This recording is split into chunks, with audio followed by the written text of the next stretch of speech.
we'll be discussing core issues from different political landscapes, such as in Abia State, PDP tackles Carlo on APC takeover. In Kogi State, SDP lambas Ododo for appointing 1,192 aides. And NNPP urges Nigerians to ignore APC and PDP. And also, PDP backs calls for Jonathan's presidency come 2027. Before I introduce us to our guest, we'll take a very short break. Please stay tuned.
Good to have you back on ATN Politics on Atlantic Television Network right here in the city of Port Harcourt.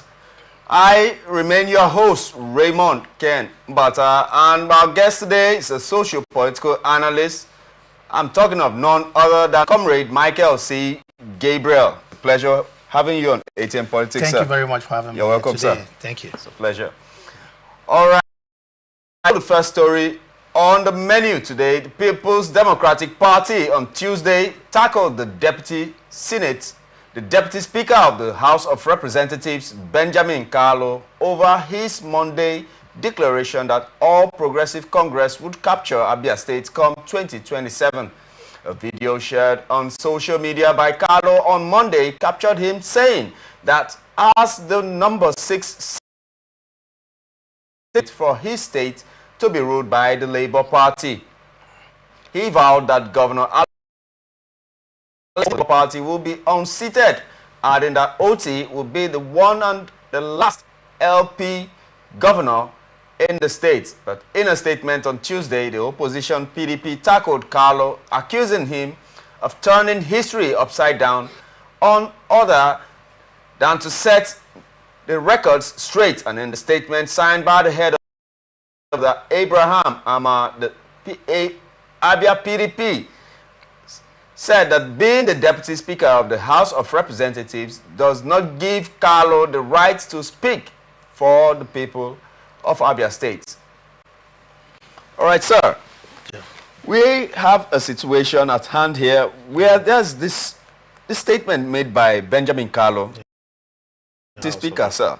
So he definitely is one of the chief campaigners and publicity officers for the ADC. Yes, you get the point. And he's still being, as he has noted, the number 6. Yes. In the hierarchy of political office holders. And finding that it's being held by the Labour Party, he feels that it is his prerogative to capture the state for his party. But the PDP has given a backlash, just as the LP recently also gave a backlash. The people love the governor and they want the governor to remain, irrespective of his own personal opinions. But I still identify bigwigs such as he himself, and also Ojuzo Kalu is still there at the corner of Abia State. And those, yes, they cannot be wished away at all. And I want to have what it takes to keep out of the 10. Well, thank you very much for having me and for the question. It's a pleasure. First of all, one thing I would like coming from a public office holder who is holding an exalted office in the land is undemocratic statements. Reason being that we are barely finished the elections that brought them into power. And the question is performing, for crying out loud.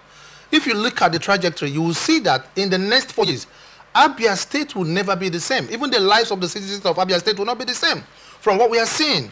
So now, for government that is barely 2 years in office to get such a comment from a high office holder, it signifies that something must have been happening behind the scene. Hello? Something is happening behind the scene, because he didn't just wake up and make that statement. Okay. And for the fact that this governor has been going through a lot of things since he came into office, despite all odds, he has his foot on the ground. He's still working. He's still flagging off different projects, developmental projects. He's still putting in his developed infrastructurally and otherwise. And of Abia State, you find out that Abia State has never had this good in the past decade, if not 2. And this generation, every sphere, every phase, class make, they go up to make people to start to think about playing bad politics. He's been doing in the House of Reps. Abia State also love him, the Deputy Speaker now. So, and the governor is doing also well. So, what everybody from that state should put their effort to support what the governor is doing. The House of Reps Deputy Speaker has a lot of clout, even in his party. People, he's someone that when he speaks, they listen. That's why he has the privilege to do this. And then it's generating a lot of tension. So he should also make sure he uses his contacts, his influence, his position in the country and in the party to bring development to the state. Okay. So that at the end of the day, we'll be saying, oh, jointly, Party A and Party B have been able to achieve a lot of progress.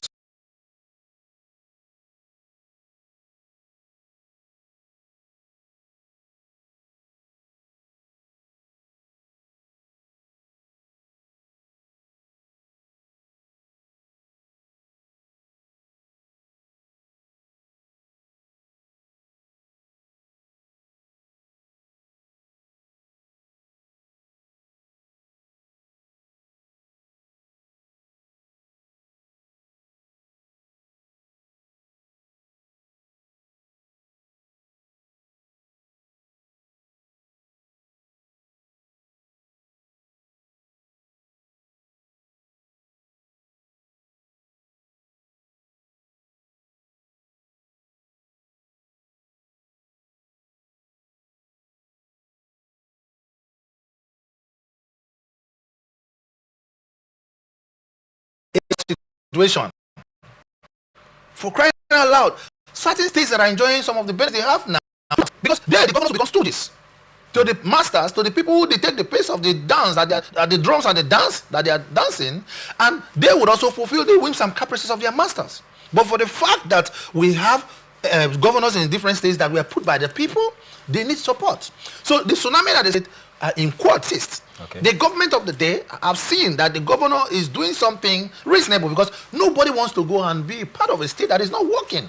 Nobody wants to inherit a political office holder or a leader who is not performing, who is not loved by his people. Exactly. It shows that Professor Charles Chukwuma Soludo, the erstwhile CBM governor, who is the present governor of Anambra State, is performing. So, and the party, every party's joy, every party's plan, every party's focus, every party's attention will be on who is working, so that they can take the accolades. Okay. So it shows that something is happening in Anambra. The governor is doing something good, and it's not a bad thing for any party to aspire or decide to woo him. It's a normal thing in politics.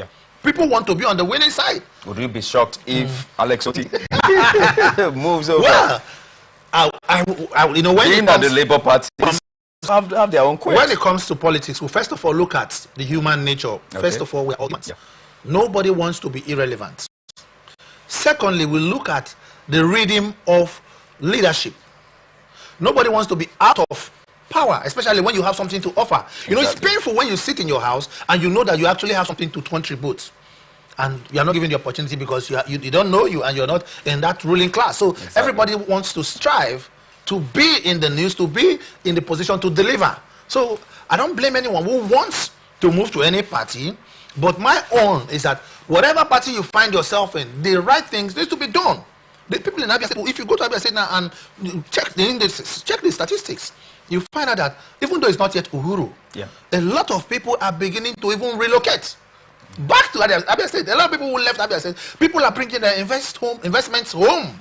There's a move in the southeast, they call it Akurolo.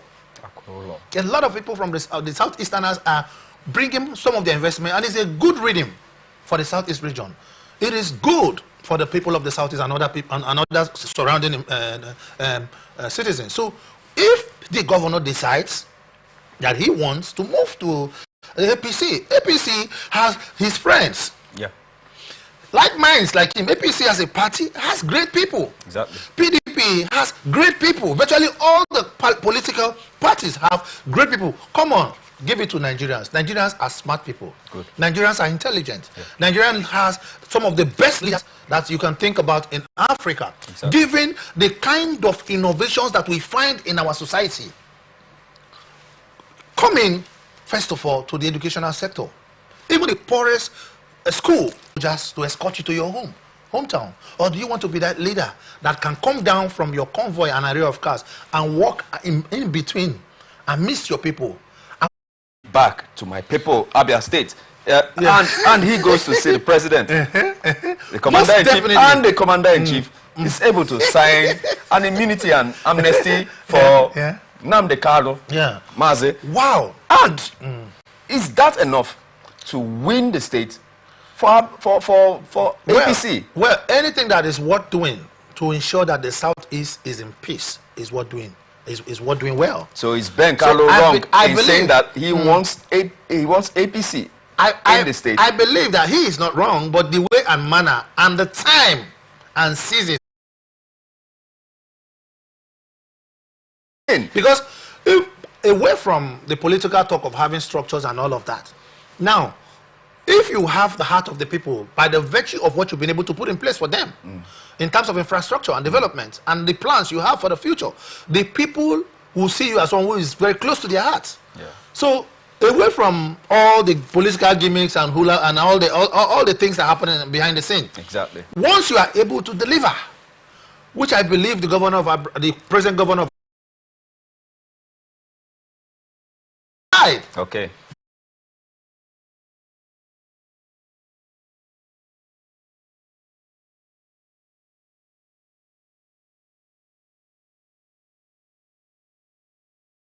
They have their own rule book. Yeah. But we hope that the people are the final beneficiaries God of willing. whatever plan God willing. that they have. All right, let's jump over to Kogi State. The opposition Social Democratic Party in Kogi State on Tuesday tackled